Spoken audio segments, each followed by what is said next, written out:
Whenever you start to feel stuck, feel down, getting anxious about creating content, I mention to you how I get over it every single time. First one I say is, if you feel burnt out, like the whole thought of being on social media gives you anxiety, log out. Take a rest, 1 day, 2 days, a month, or a year, depending on what you're going through.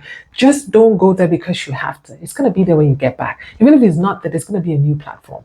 Never have the mindset of scarcity that if I'm not here posting, the followers are going to follow somebody else, and then I'm going to miss everything that is meant for me. Whatever is meant for you is meant for you, and God is not going to let you lose it. You would always have it. You no longer feel that you're filling your cup. You're in a place where you can give your best. Don't show up on social media because your audience will tell. When you're giving them haphazard information and content, and they used to get those excitement from you, they are no longer interested. So it's better for you to take a rest and come back better than trying to force yourself to just pull through and be there for longer. I ask myself, why am I doing this? What is my goal and what is the reason why? If my goal is to be able to help other business owners like me, because I didn't have the help that I needed when I started my business, I felt like I was on my own. I didn't have the resources that I wanted as I wanted it. And that's why I'm doing this. That's the reason why I'm doing it. I need to go back to the drawing board. Maybe now I'm doing it just for money, just for the clout. Now I'm just like comparing myself. I have to get back to the drawing board, because if you know where you're going, then you can get there no matter the obstacles. Understand that there's something called comparison, which steals your joy. If you start to compare yourself with other content creators and influencers out there, you don't know their back end. You don't know what's happening behind the scenes. You just feel like, oh my gosh, your following is growing by 3,000, 5,000, and you're just stuck there getting 1 or 2 followers.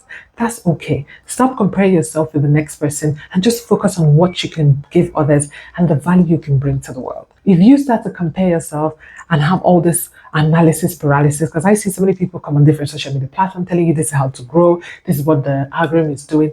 Most of these people have no understanding of what those companies are doing, because in social media space, we know that there's so many things that go behind the scenes. Sometimes it's not your fault. You're putting out the best content, but they're messing up the back end of that whole social media platform. So you can't really do anything other than just like ride the wave. So you need to understand, stop comparing yourself, stop over analyzing, and just learn what you can and put out the content that you can and keep doing your best. Number 4, get back to what lights your fire. Start talking about the things that excite you, the things that you're passionate about. Even if it's no longer aligned with all the people know you, like your 5,000, your 10,000, your 100 or 1 million followers know you by talking about oranges, but now you're going to talk about apples. Talk about apples. The ones that love apples are going to stay. The ones that do not love apple, they can get out. And this is good because that way you're being your authentic self, but you're truly serving who you want to serve. There's no point trying to pretend just because you want to keep the numbers and the vanity metrics. That's not helping. Final one that I want to share with you is get a real life. Like when you have a real life, social media is not real.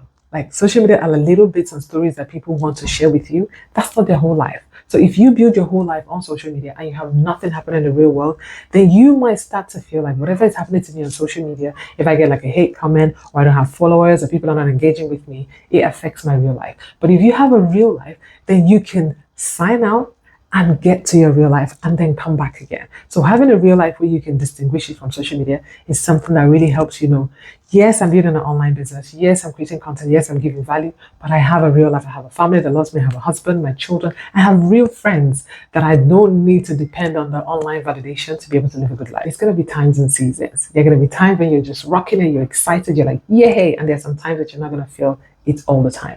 But doesn't mean you need to run off all the time. Just know that it's a wave. It goes up and down, and you can ride that wave and you're going to be okay. Because I've been on this space for so long, so many of us as well, we go through this and we come back, we're excited, we're like, yay. It's just like running a business. Every single day running your business, you probably might hate it, but that 5% of the time that the reason you're doing it is the reason why you're doing it. So if you found this helpful, I want you to like and share this, and also make sure to subscribe to get content like this to be able to help your life and your business. But if you have been through something like this before and you want to share your classic tip of something that I haven't mentioned that really helped you get out of the unstuck, stop being burnt out, and come back strong, I want you to put that in the comment section so somebody else can be able to be helped by your own value and be able to get through this, because this is the dark side of social media that people don't talk about.